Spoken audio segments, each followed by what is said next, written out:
Greetings, everyone. So I've always had a bit of what I call a comical edge about me. Even from little, I would be funny and not even be trying to be funny, and people would be cracking up and laughing. And so I think sometimes I would embarrass my parents. I remember the first time I got this feeling was when I was in first grade, and I was a part of the MayDay celebration. I was chosen to be the Indian chief with the big headdress and dance in the celebration. I guess they chose me because I do have, a native connection. And I'm also, my dad was South Asian Indian descent. So they probably thought, well, at least it's it's like the politically correct thing to do. Let's choose that kid to be the Indian chief. So I performed my ass off. Oh my God. And I remember after the show, people coming up and saying, "Oh my God, you were so good!" And I was just excited and happy. And I looked at my mom, and I could see, like I felt like the embarrassment energy. And she was like, "Okay, calm down." It was just, it's hard to explain. But I think you all know what I mean. Like when you were little, a kid growing up, and you might have been somewhere with your parent or another adult, and you said something or you did something that was maybe considered off, or you acted a certain way, and then they were embarrassed over you.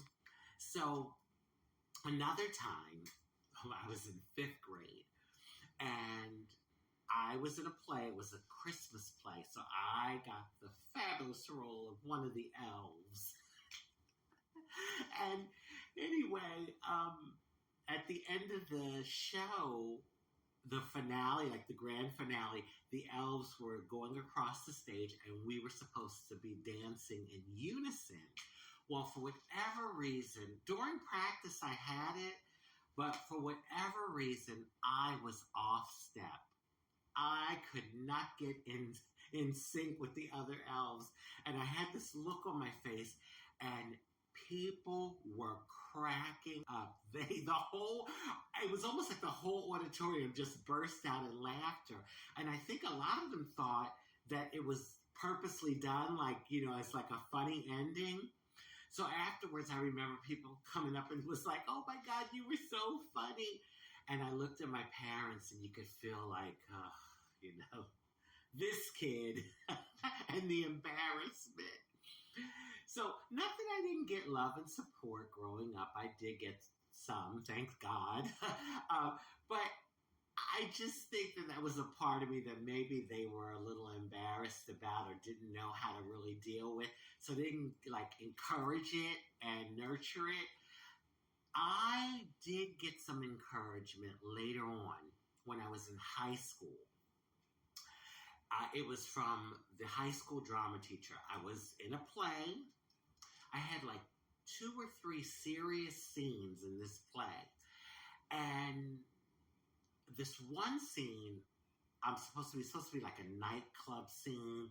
I'm one of the guys at the bar, because at the time I hadn't transitioned. And one of our fabulous singers, I think it was Joelle, I can't remember her last name, but she was a fabulous singer. She sang this nightclub song.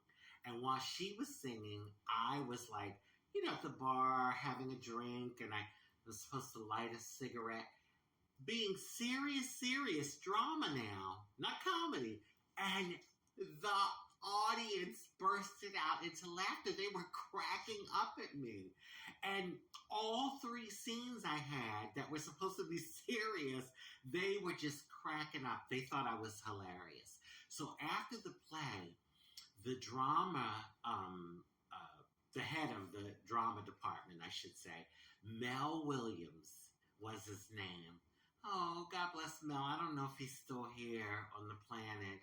He might have transitioned, I'm not sure. But he came over to me. He says, "You have a talent. You have a talent. You just have this thing of comedy with you." And he says, "I think you should change your major to acting." And see, I've always like been a creative spirit, and I've always taken like, drama and, choir and creative things. But it was like in school, I just felt like that had to be a side thing because I had to be practical. So I ended up keeping my health science major when I should have been. It should have been the other way around. It should have been the performing arts was my major with health science as a minor, but I had it the other way around. I had health science as my major and performing arts as my minor. So anyway, I don't know.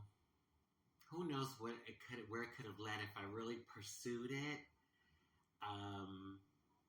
Yeah, I don't know. But hey, look at me. I still ended up making people